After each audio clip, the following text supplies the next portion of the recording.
ओम शांति। जब भी कोई शरीर छोड़ता है तो हम बोलते हैं कि भगवान इनकी आत्मा को शांति दो।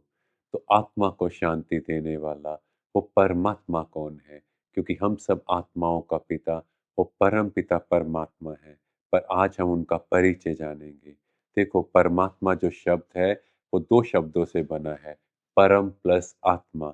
तो परम माना सुप्रीम, परमात्मा वो जो जन्म मरण में नहीं आता, जो माँ के गर्भ से जन्म नहीं लेता, वो अजन्मा है, जिनका कोई मात पिता नहीं, वो सर्वशक्तिवान है, वो सर्व गुणों और शक्तियों का सागर है।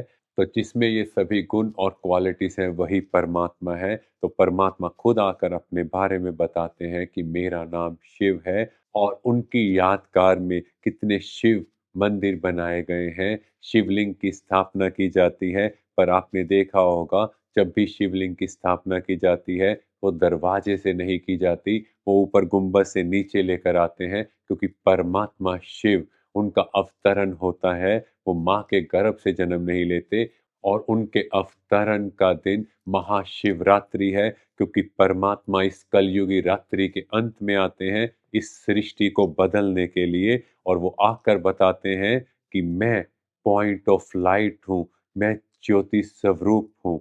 और शिव का मतलब भी है कल्याणकारी, जो पूरे विश्व का कल्याण करता है। सृष्टि की एक एक आत्मा के अंदर जो भी नेगेटिविटी है, जो भी विकार भरे हुए हैं, वो परमात्मा कहते हैं मुझे दे दो। तो परमात्मा शिव के बारे में गायन है, शिव शंभु स्वयंभू, स्वयं ही स्वयं का रचयिता, जिसका कोई रचयिता नहीं। और उनके लिए गायन है सत्यम शिवम सुंदरम, वो सत्य ज्ञान देते हैं। शिवम माना कल्याणकारी, क्योंकि हम सबको जैसे ही पता लगा हम आत्मा है, तो आत्मा रूप में हमारी दृष्टि बिल्कुल प्योर है। और सुंदरम, हर रचना कितनी सुंदर, एक माँ से पूछो सबसे सुंदर कौन, वो कहेगी मेरा बच्चा।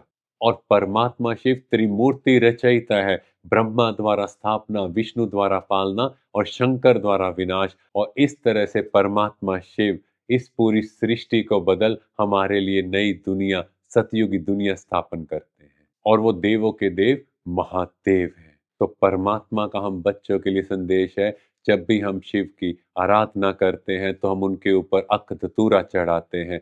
तो परमात्मा कहते बच्चे, उसके साथ साथ अपने अंदर की कमी कमजोरियों को, अपने अंदर के कांटों को भी खत्म करो, वो भी मुझे अर्पण कर दो। और शिवलिंग पर दूध चढ़ाया जाता है, जो प्योरिटी का इंडिकेशन है। तो परमात्मा भी हमें कहते हैं बच्चे, अपने अंदर में जो मैल भरी है, जो गंदगी भरी है, उन सब को निकाल दो, अपने बुद्धि रूपी बर्तन को प्योर करो और परमात्मा के आगे समर्पण हो जाओ। और कई लोग बलि भी चढ़ाते हैं। परमात्मा कहते हैं अपने अंदर के मैंपन की बलि चढ़ाओ, जो सारा दिन ये मैं मेरा कर रहे हैं, इसको खत्म करो और कहो मेरा परमात्मा है, सब कुछ उसका है। परमात्मा शिव के सच्चे परिचय के बारे में जानने के लिए आप अपने नियरेस्ट ब्रह्मा कुमारी सेंटर से कांटेक्ट कर सकते हैं। और इस संस्था के फाउंडर रहे हैं दादा लेखराज जी। और अभी इस ब्रह्मा कुमारी संस्था का पूरे विश्व में विस्तार हो चुका है। और इस संस्था के अभी 9,000 से भी अधिक सेंटर हैं, और 140 देशों से भी अधिक देशों में इनके सेंटर्स स्थापन हो चुके हैं। ओम शांति।